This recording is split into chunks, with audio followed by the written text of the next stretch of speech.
Good morning, Mr. Lhota. Good morning. Great to be here. Thank you. The first, most important question was that I have is, how was Cholland at the Borough Park? You had that stew? It was delicious. It was very, very good. It was late last night. Not as late as others would have been there, but it was very, very good. And I shared it with everyone at the table. Really? It was a huge portion. Mm-hmm. And its effects are off you now, right? Possibly. We'll hope so. Yeah. How's your campaign going? Campaign is going very well. I'm optimistic going into the last weekend. I want to make sure that I want to get my message out. I want to make sure that the people of New York know the stark differences between my position and my opponent's positions. Mm-hmm. In recent debates, you've been very clear about that. I've been clear about it for quite a long time. Reporters have not been covering it. I've been making it an issue. We've had 3 debates. I wanted it to get across because, when it was amazing. If you look at the debates and you look at, when you're asked a question, I answer the question. My opponent doesn't answer the question. He talks about whatever he wants to. This is what you get when you have a career politician. So I'm getting better at it. I'll give 2 sentences to answer, and then I'll go talk about other issues that I think are important that make a distinction between myself and Mr. de Blasio. Mm-hmm. Or that would just be or that could just be called good campaigning. Yeah, jiu-jitsu, it could be called good campaigning. My entire life I've always been told answer the questions, but now I understand in politics that's not good business. That's not good business. Right. The polls aren't that friendly now. 40% down. The polls tell 2 stories. The polls actually show a wide margin between myself and my opponent at the very top. When you go underneath and you look at the issues on crime, on stop and question and frisk, on charter schools, on many, many issues, the majority of New Yorkers agree with me on the majority of the issues. So there's a real disconnect, which is why I'm going to be using every second of every day up until Election Day, including Election Day, making sure that New Yorkers understand that where they stand is where I stand, and make sure that they understand that, because Mr. de Blasio's viewpoints on many of these issues are inconsistent with what they believe. So, if you're the voice of the people, what happened how did this gap get created? Well, this gap was created during the primary process. 2 things happened. During the entire primary process, there was a huge primary on the Democratic side. And if you looked in the papers, the larger distribution papers or the papers here in the community, it was all about Democrat, Democrat, Democrat, Democrat. Very, very little on the Republican side. And so that this gap that opened up was because so much time and effort was spent in print and in the internet about the Democratic race. And many people believing whoever wins the Democratic primary is the de facto mayor. I don't believe that. We've had 20 years of Republican or independent mayors, and I think New Yorkers always go towards their independent street. They don't always vote party line, and they haven't for quite some time.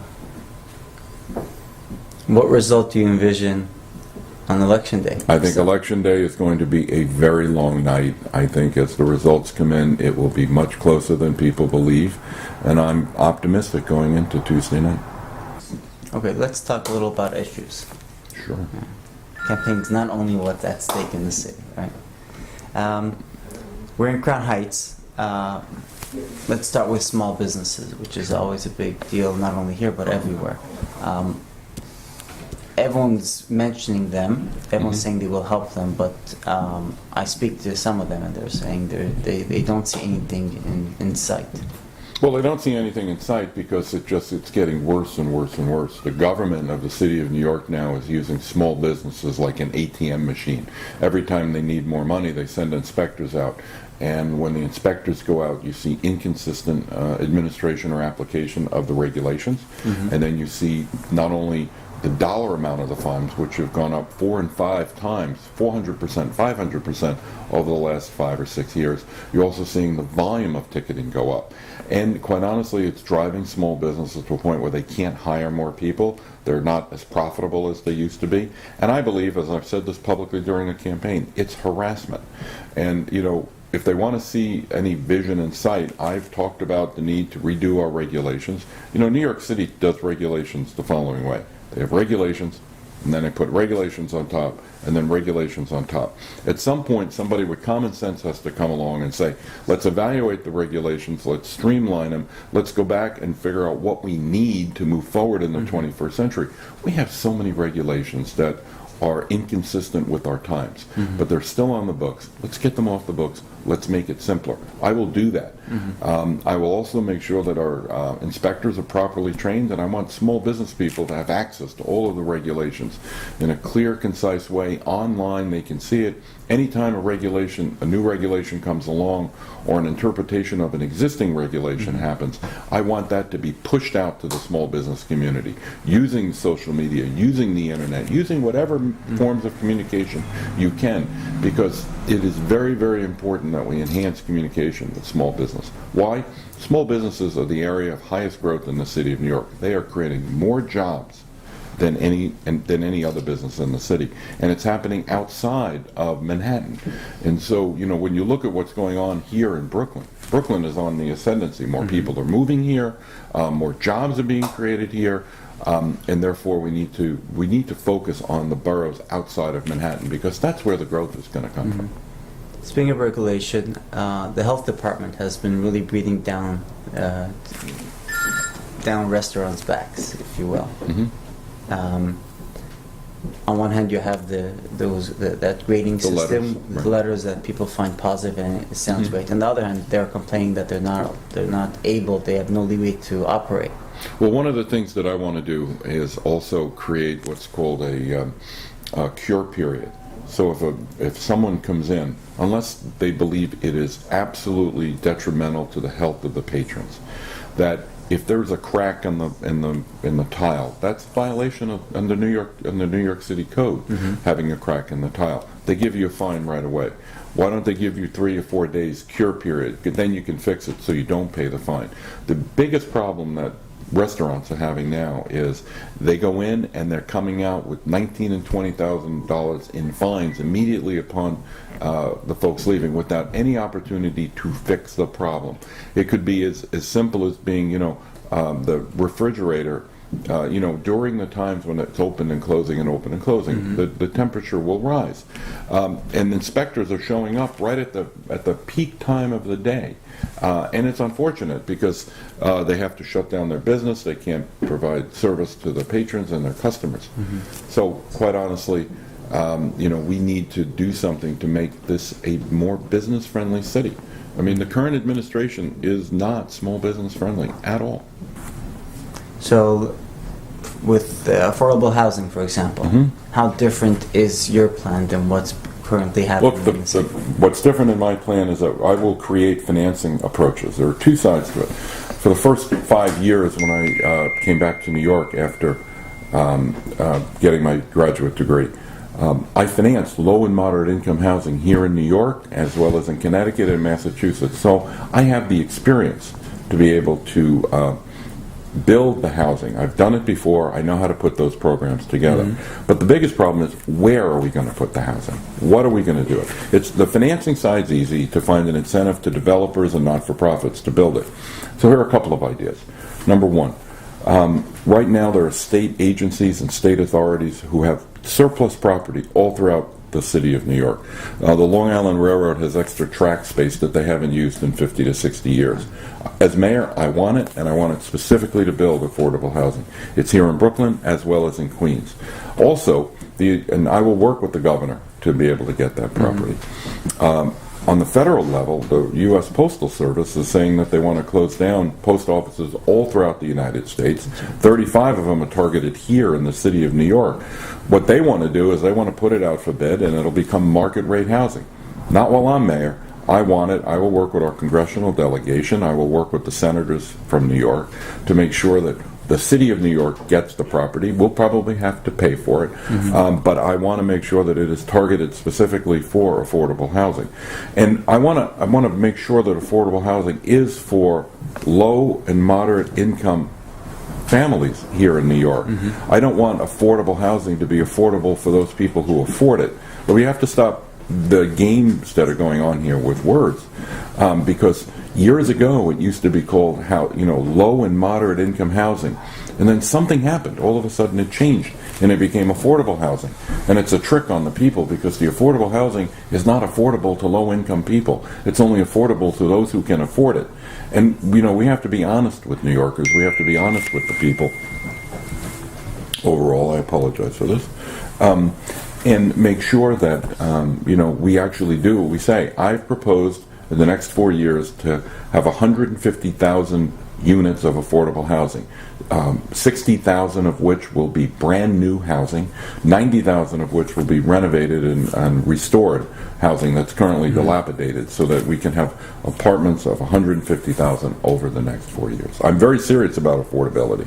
We have a significant problem, and in this community and in other communities throughout Brooklyn, what you see is that lots of young folks getting married, having children. They're finding it's very, very hard to find a place to live, and when they do find a place to live, it is extraordinarily expensive.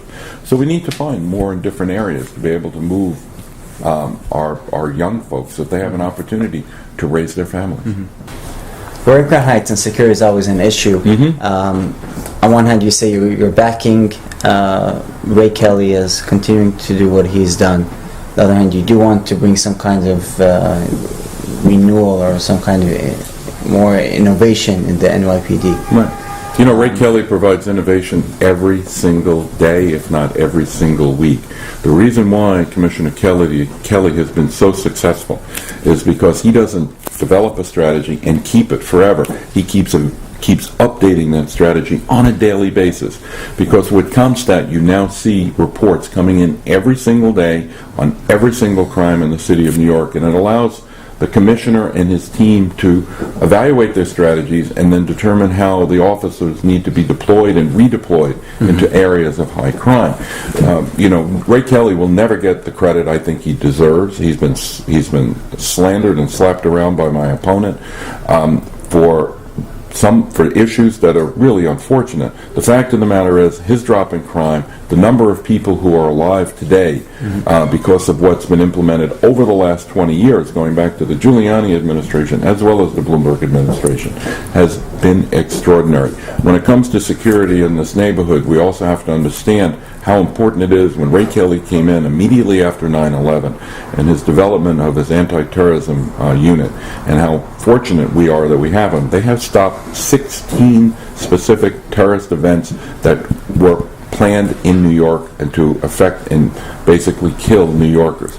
That's an absolutely extraordinary program. That must continue. That absolutely must continue.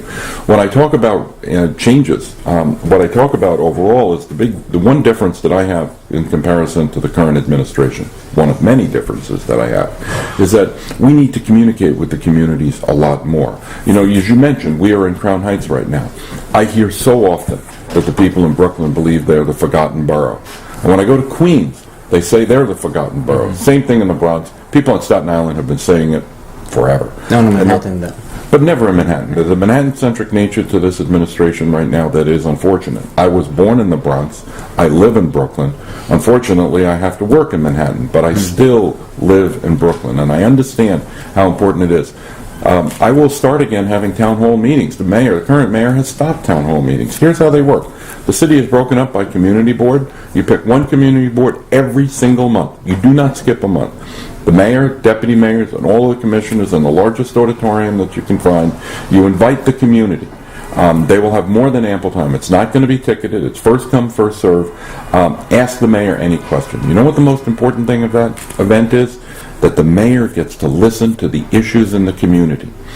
We need that again. We no longer need decisions coming from lower Manhattan having an impact on the communities outside of Manhattan. You need to listen to the communities. We are so different in the communities and so very, very different from the decision making that's become so centralized in Manhattan.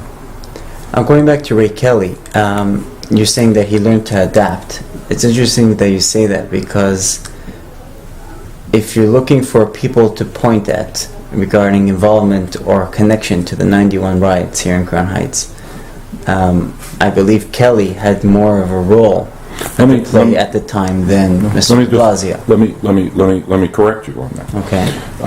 Ray Kelly at the time was the first deputy police commissioner. The first deputy police commissioner has no line responsibility at all. It doesn't now, didn't then, never has been. It is a civilian job, and they're not allowed. First deputy commissioners, unless given direct orders by the police commissioner, they are not allowed to direct any policing. That's gone on in the city of New York for years, and it's well documented. What happened was a complete failure of command within the Dinkins administration. Dinkins himself, the mayor, had no idea what was going on. Lee Brown, there was a reason why his nickname was Out of Town Brown. Even when he was in town, he was out of town. He just didn't get it. And unfortunately, Commissioner Brown, Dr. Brown, was part of the reasons why we had this problem. Because had Ray Kelly been brought in, and he was brought in on the fourth day, right. And on the fourth day it ended because Ray Kelly understood exactly what to do. There's a new book out about David Dinkins and about his life that goes into how he wished he went to Ray Kelly first, and how unfortunate that he didn't. And the problem is, and Bill de Blasio had a front row seat. Here's why. Bill de Blasio said that he received phone calls from the community, right here in Crown Heights. He said he has a vivid recollection of those phone calls.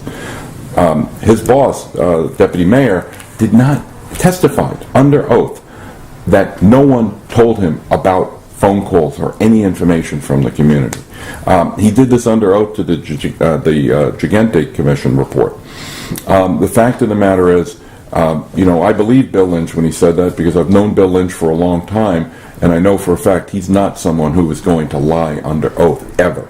And the fact is, Bill de Blasio sat on the information, and it's indicative of what he will be like as mayor. Completely indifferent, not understanding what the chain of command is. In fact, he's emblematic of a chain of uncommand.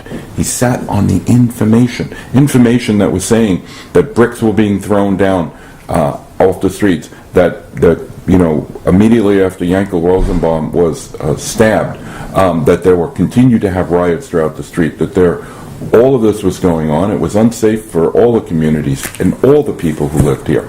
3 full days. And the mayor said, quote, Mayor Dinkins said, I had no idea what was going on until I went on site.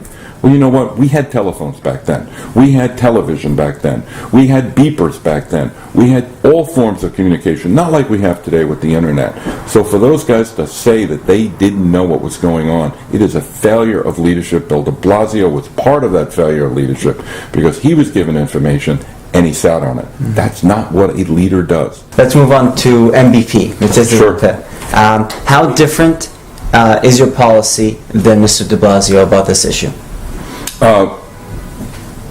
Mr. de Blasio, well, let me tell you how different I am from the current administration. Then you'll inform me where de Blasio is, but let me tell you where I am. All right. I think the current administration's point of view on what the freedom of religion is and freedom and what allowing to do is completely outside the sphere of any constitutional understanding or scholars.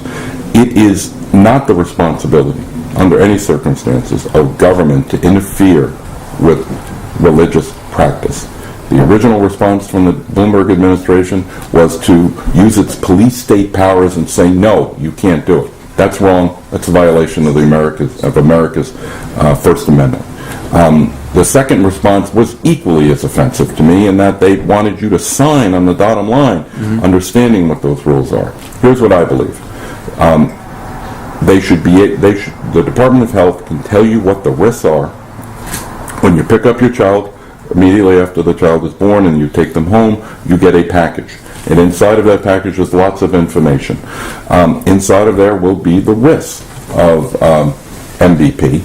That's it. You can read it, you can not read it, you can do with it what you want, but that's the role of government, to educate, not to tell people what they can and can't do with their religion. That violates the First Amendment of the Constitution. No document signing, no Zero. consent. Zero, none. No consent. That goes over the line. That's an intrusion of government into religious practice. We fought every single war we have been in to protect our constitutional rights. And the reason why the freedom of religion is in the First Amendment is because it's one of the most important. We cannot violate it in any way, shape, or form. One last question. What's de Blasio's? De De Blasio's is that he wants better understanding. He says he wants better understanding. It's his knee-jerk response to everything. And, yeah, better understanding, more relationships with the community, blah, blah, blah. Mayors have to make decisions. Mayors can't do this blah, blah, blah, de Blasio stuff. What they really need to do is to tell you what they'll do it. The fact that New Yorkers have become so gullible in understanding that Bill de Blasio doesn't answer questions. We need a little of this, we need a little of that. Here's what you need to do. Never again. Do not violate the First Amendment of the Constitution. You've seen many rabbis in Crown Heights this week. You're wondering what they're doing? Yes, and I actually have found out. I want to welcome all of the rabbis and for all of the work that the Rebbes do all throughout the world. I think the Lubavitchers do a phenomenal job. This weekend, I understand they're all here in Crown Heights in New York City, which is the capital of the world, and Crown Heights is the capital of the world. And I'm so glad that all of the leaders of the Lubavitcher movement are here to be able to coordinate and talk about all of the great works that they do all throughout the world. I think it is very, very important to recognize what they do on the social service area, as well as being able to make the Jewish faith as strong as it can possibly be. It is very, very important that they come to New York, they work together, they talk together, and they celebrate together. For me, it's fabulous to see what's been going on in Crown Heights and what a vibrant community that it is. Thank you. Thank you. Great to see you.